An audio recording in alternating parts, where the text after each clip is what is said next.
If you're thinking of opening a coffee shop or another small physical business, then you might want to watch this video first. I've been chatting to lots of small business owners recently, and one of those recent conversations was with a local coffee shop owner, where I asked all about how much it costs to make a coffee, how many coffees they actually need to sell per day to make any money, and lots of unexpected and expected costs with running a business like this. So many people go into opening small physical businesses like coffee shops, restaurants, salons, fitness and wellness studios without knowing a lot of this stuff, or without having clearly projected how much money they need to make to not only break even but actually turn a profit and make this worth it for themselves. So by the end of this video, you will have a much clearer idea about what you need to consider before jumping into a business like this. Not only about the cost, but also some realistic timescales and realistic profitability of having a coffee shop or another small business like this. So let's hear from Rob, the owner of Monies, one of my favourite coffee shops in Putney, southwest London. I've nearly been open for 3 years now. I did quite a bit myself in terms of like the shop fit and stuff. I would probably say about 100 grand maybe. I had an ice cream company down in Cornwall, which I sold my share of, so I had a bit of sort of cash to put into another business. Never worked for anyone else. Obviously love coffee, love going to coffee shops in London, threw myself at the deep end with it. Just to give a little bit more information about this, starting cost is a really funny one because I think we hear these big numbers being thrown out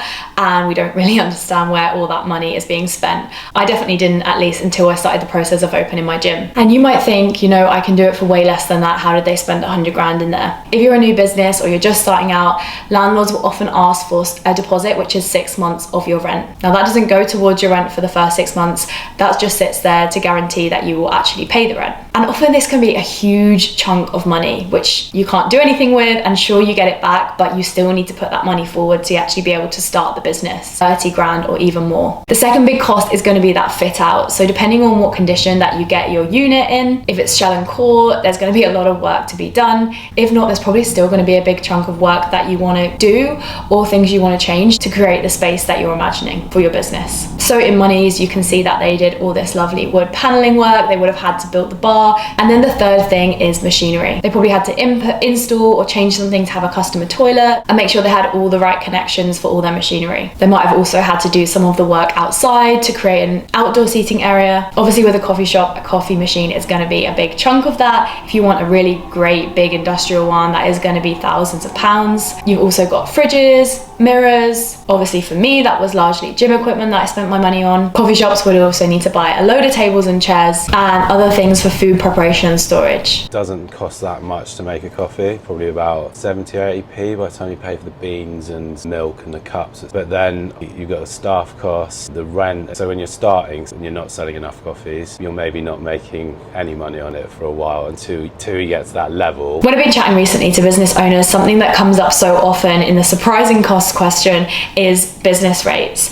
If you don't own a physical business, you're probably thinking, what the hell are these? I thought exactly the same. But essentially they can be thought of as like a tax to the local council. So kind of like in the same way that you pay your council tax for your home, you pay this for your business.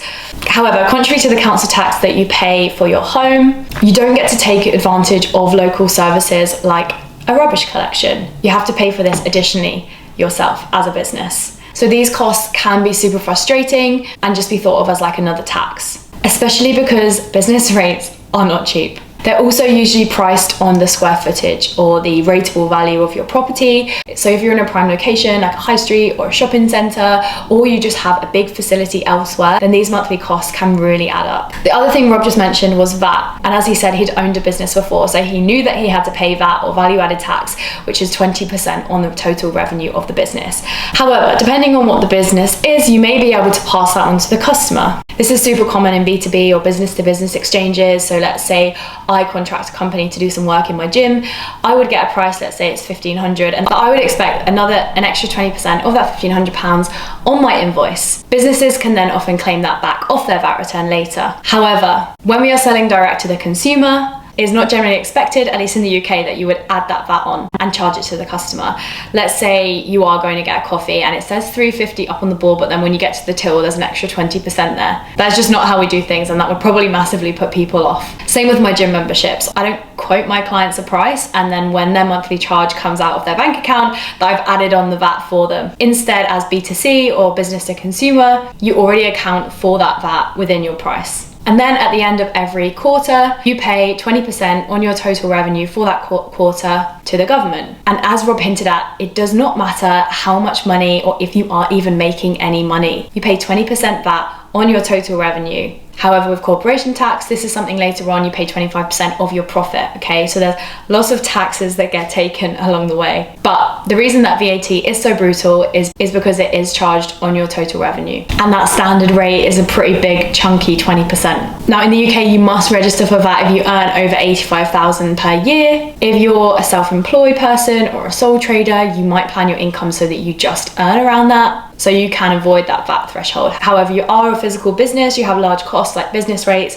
rent, then you're just definitely going to be making more than that, because I would assume that your costs would take up a lot of that 85k. Anyway, enough about that. You can find more information here. How many coffees a day to break even? If you were just doing coffee, small shop like this, you need to be doing it at least sort of 200, 250. As soon as you can get to like 300 plus, then you're starting to make a bit of money, I think, really. Although you can go into a coffee shop and see people sat down on every seat, looks busy. On a weekend, it's like £7 or £8 per transaction. Yeah. In the week, it's more like £6. So you've just got to be doing massive volume of coffee. It is so important that you know these numbers. Even if you're not a coffee shop, you need to know how much you need to sell or how many clients you need to have to break even and then to make profit. And what I would encourage you to do, and kind of the way I planned my business with the gym, was to work back from a target revenue or a target profit. So let's say you do have that target revenue. You've taken off your 20% for VAT, you've taken off all your fixed costs, you've taken off your rent, your staff costs, your business rates, everything else that might come out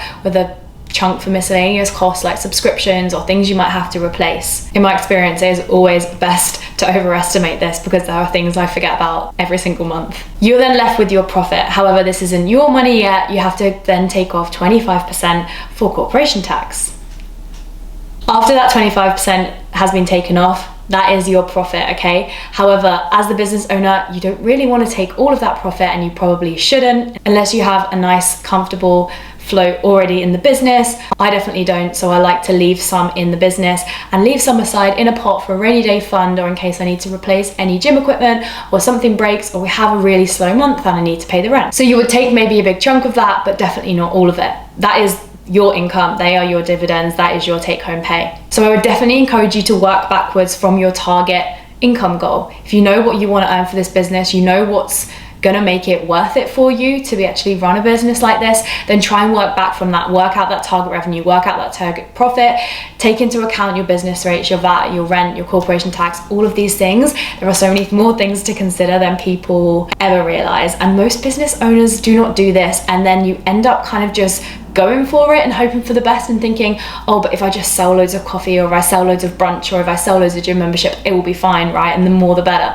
But honestly, that is not always the case, and it doesn't always work out this way. You should base your business model on that target revenue or on that target profit that you would like to earn for yourself. Often just kind of going in a little bit blindly and just hoping that if you sell enough, it will work, doesn't always work. And some businesses are not that profitable, or maybe even not even profitable at all, because of costs that you haven't considered. Unless you are super passionate and you don't need to rely on any income from this business, then you will probably start to resent it. So make sure it is worth it, and it is doable, and it is profitable for you. And then you can put your all into it, and your customers will get a much better service or product or whatever it is that you're doing. Well, it's my surname, so my mates say it's a midlife crisis vanity project. You can call it what you like. It's about the coffee, the staff, and the interior of the shop, really, and the ambience. Naming a business, deciding a logo for a business, people get so hung up on this, and that's not to say it's not important. It is great if we can have a gorgeous brand, some really great, a great catchy name, a beautiful logo, but it does certainly not determine whether your business is going to be successful or not. I say this because I let myself get hung up on this for so long with Uplift, my gym, but also just previously, like when I was starting personal training and offering online coaching. I don't know why I got so hung up on it when it was just me. Like, it's cool to have, you know, a great brand, some great fonts and colors and whatever, but at that time it really didn't matter, and I only realized that looking back now.